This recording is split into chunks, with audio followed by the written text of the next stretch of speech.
नमस्कार, आप देख रहे हैं सिटी पोस्ट लाइव। मैं हूं दीपक शर्मा। बिहार में चुनाव कब होगा?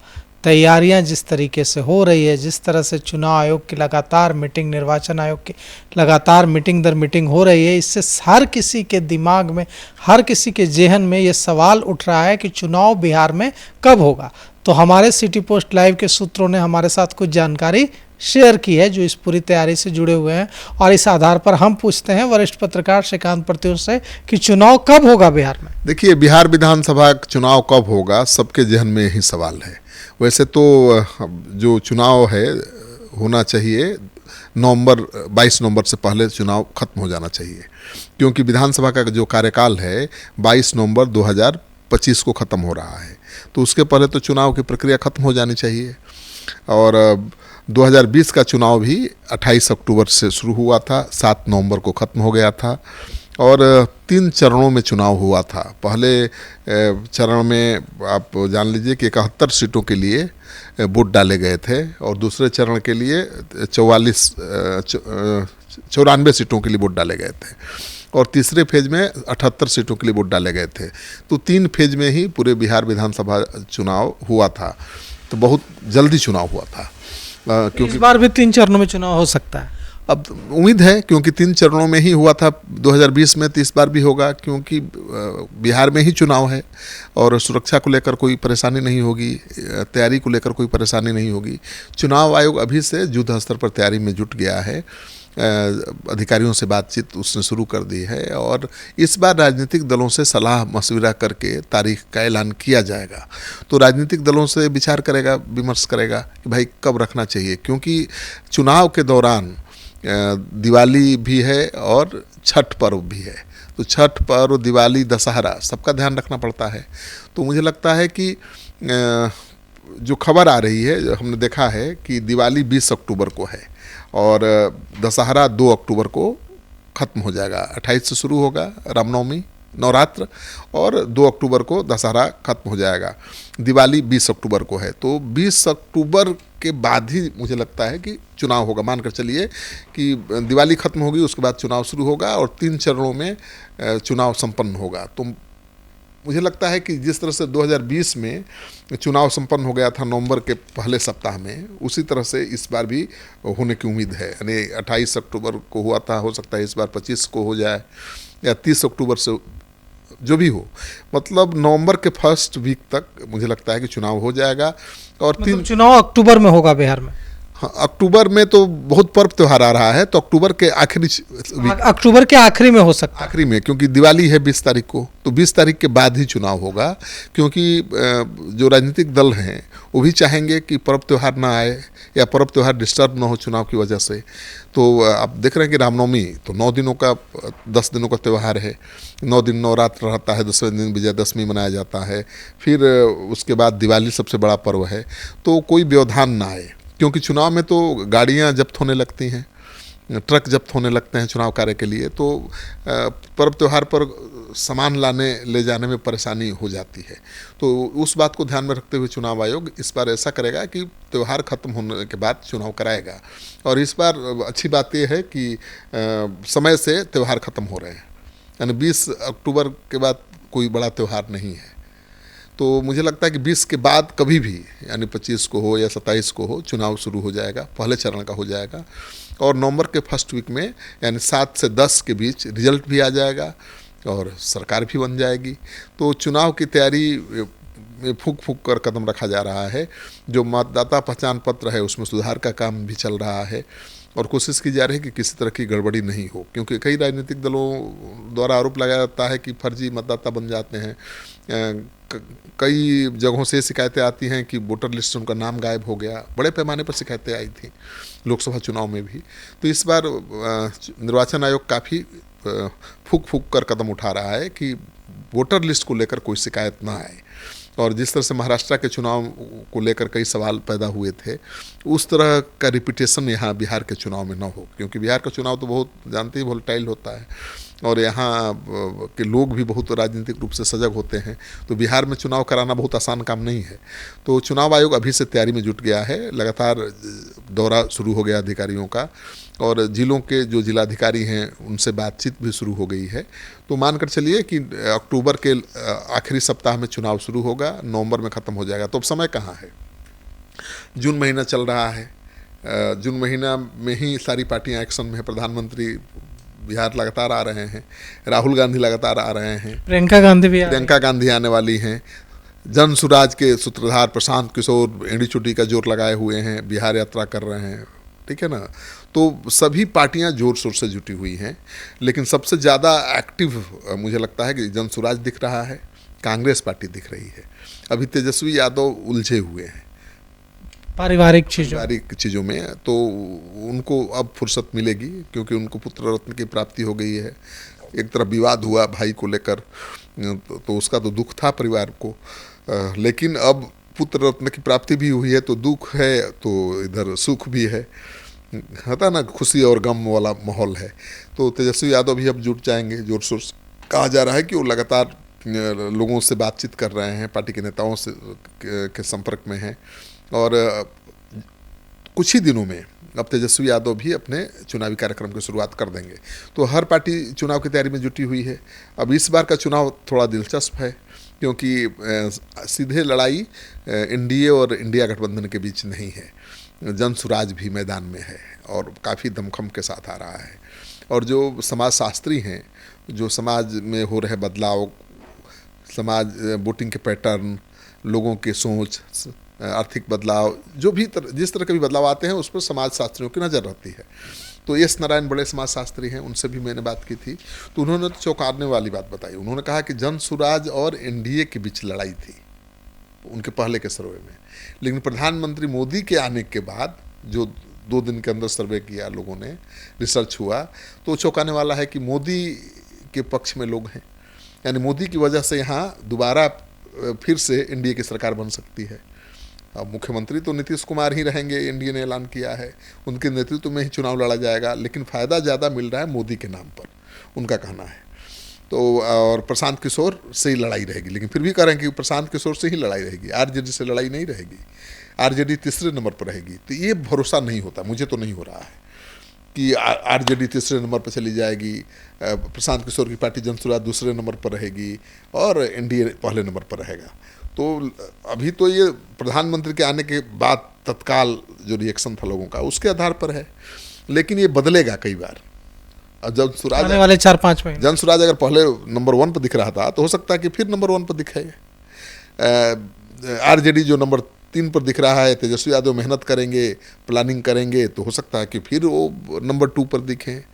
तो नंबर 1, 2, 3 की लड़ाई हो गई है। पहले था 1 नंबर 2 नंबर एनडीए और महागठबंधन, लेकिन अब जनसुराज भी है और जनसुराज को आप नज़रअंदाज नहीं कर सकते हैं। भले चुनाव में कितनी कामयाबी मिलेगी अभी नहीं कुछ कहा जा सकता, क्योंकि बिहार में जो वोटर होता है आखिरी चरण में फैसला लेता है, घर से मतदान केंद्र तक जाता है, बदल जाता है।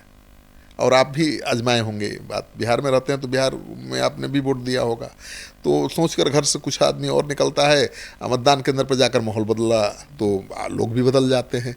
तो आखिरी क्षण में क्या होगा ये कहना मुश्किल है। प्रशांत किशोर की कोशिश ये है कि वो समझाते हैं कि भाई मोदी के लिए वोट मत दो, आप नीतीश कुमार के लिए वोट मत दो, आप तेजस्वी को सीएम बनाने के लिए वोट मत दो, आप अपने बच्चों को की शिक्षा के लिए वोट दो, अपने बच्चों की रोजगार के लिए वोट दो, मतलब जनसुराज को वोट दो, क्योंकि उन्हीं का ये बड़ा मुद्दा है। तो अब ये तो ज़रूर है कि उन्होंने नया ट्रेंड सेट कर दिया है प्रशांत किशोर के आने के बाद, चाहे वो कांग्रेस पार्टी हो या आरजेडी हो या एनडीए, सबको पलायन रोजगार पर बात करनी पड़ रही है। हाँ, अब वही मुद्दा बन गया है। तो ये बड़ा परिवर्तन है। उन्होंने एक बेंचमार्क सेट कर दिया कि भाई, और चुनाव का एजेंडा तय कर दिया है कि इसी पर चुनाव सबको लड़ना पड़ेगा, और सभी पार्टियां उसी एजेंडे पर आ गई हैं जिस एजेंडे पर जनसुराज बढ़ रहा है। अब सवाल ये उठता है कि बिहार की जनता किस पर ज़्यादा भरोसा करती है। जनसुराज की सफलता दीपक इस बात पर निर्भर करेगी कि जनसुराज अपने माहौल कितना अनुकूल बना पाता है। अब जहाँ रहेगा कि जनसुराज जीत सकता है वहाँ जनसुराज को बदलाव के लिए लोग वोट कर सकते हैं, लेकिन जहाँ लगेगा कि जनसुराज नहीं जीतेगा, जनसुराज के साथ जाने से महागठबंधन को फायदा हो जाएगा, वहाँ एनडीए के पक्ष में लोग आखिरी क्षण में हो सकते हैं। तो जनसुराज को यही खतरा है। तो समय भी बहुत कम है, 4 महीने का समय है, 2.5 साल से भले। जहां यह लगेगा कि जन स्वराज को वोट देने से महागठबंधन को फायदा ना हो के एनडीए को फायदा हो जाएगा, क्योंकि ये कह रहे हैं प्रशांत किशोर तो कह रहे हैं तो कि मैं सबसे ज्यादा नुकसान एनडीए को पहुंचाऊंगा। वो कह रहे हैं, लेकिन होता क्या है कि लोग सीट वाइज समीकरण बदलता है, कैंडिडेट के कारण भी समीकरण बदलता है। लोग जब देखेंगे कि लड़ाई सीधी है, माने जहाँ जहाँ लड़ाई में आ जाएंगे प्रशांत किशोर, वहाँ उनको एज मिलेगा, फायदा मिलेगा। लड़ाई में कहाँ, किससे? महागठबंधन या तो महागठबंधन से या एनडीए से। एनडीए से लड़ाई में जहाँ रहेंगे, जहाँ लगता है कि वोट देने से जीत जाएंगे तो लोग वोट देंगे, लेकिन लगेगा कि वोट देने से भी नहीं जीतेंगे तो वोट लोग एनडीए को दे देंगे। अब एनडीए से जो नाराज हैं वही लोग ज़्यादा जाएंगे प्रशांत किशोर के साथ, लेकिन वो इतने नाराज नहीं है एनडीए से कि वो गठबंधन की सरकार बनाते हैं। ये बात समझिए। तो प्रशांत किशोर को फायदा इसीलिए मिल रहा है, उनको एज इसीलिए मिल रहा है कि एनडीए से लोग नाराज हैं। भाई 20 साल से यहाँ सरकार है तो एंटी इनकम्बेंसी फैक्टर होगा। नीतीश कुमार की आखिरी पारी चल रही है, एनडीए के पास कोई बड़ा चेहरा नहीं है, अभी तो तय ही नहीं है कि नीतीश कुमार के बाद कौन मुख्यमंत्री होगा। और प्रशांत किशोर और तेजस्वी यादव यही तो संशय बनाए रखना चाहते हैं कि नीतीश कुमार सीएम नहीं होंगे, या नीतीश कुमार होंगे तो बिहार का बुरा होगा, क्योंकि नीतीश कुमार सक्षम नहीं है। यही मैसेज दे रहे हैं लगातार वो। और बीजेपी बता नहीं पा रही है कि नीतीश कुमार के अलावा और कौन चेहरा है, तो इसका फायदा जनसुराज को मिलता हुआ दिखाई दे रहा है। अब नीतीश कुमार की जगह लोग तेजस्वी यादव को नहीं चुन लेंगे। तेजस्वी यादव को जो लोग चाहते हैं उनके साथ तो है ही, लेकिन जो लोग एनडीए के साथ रहे हैं, साथ देते रहे हैं, वो नीतीश कुमार या एनडीए को छोड़कर तेजस्वी यादव को वोट नहीं देंगे। अगर उनको बदलाव भी चाहिए तो जनसुराज की तरफ देखेंगे, और इसीलिए जनसुराज की सभाओं में लोग आ रहे हैं, परख रहे हैं, प्रशांत किशोर को सुन रहे हैं। लेकिन मुश्किल ये है प्रशांत किशोर की कि Prashant Kishor one man army है, जनसुराज में केवल वही एक चेहरा दिखाई दे रहे हैं। और प्रशांत किशोर एक साथ कई जगहों पर नहीं हो सकते। वो शिबू सोरेन तो है नहीं, ठीक है ना, दिसोम गुरु, कि जिनको एक साथ कई जगहों पर दिखाई दे दें। तो आज आरा में हैं तो फिर पूरे बिहार घूम करके आने में उनको 6 महीना फिर आरा में लग जाएगा। तो जो बीच का गैप है, कम्युनिकेशन गैप, उसको भरने की कोशिश करनी पड़ेगी। मन जनसुराज में और कुछ बड़े चेहरों को लाना पड़ेगा, जिनकी विश्वसनीयता ज़्यादा हो, जिन पर लोग भरोसा ज़्यादा कर सकें। और प्रशांत किशोर के बीच का जो गैप है, जनता के बीच का गैप, उसको पाटना पड़ेगा।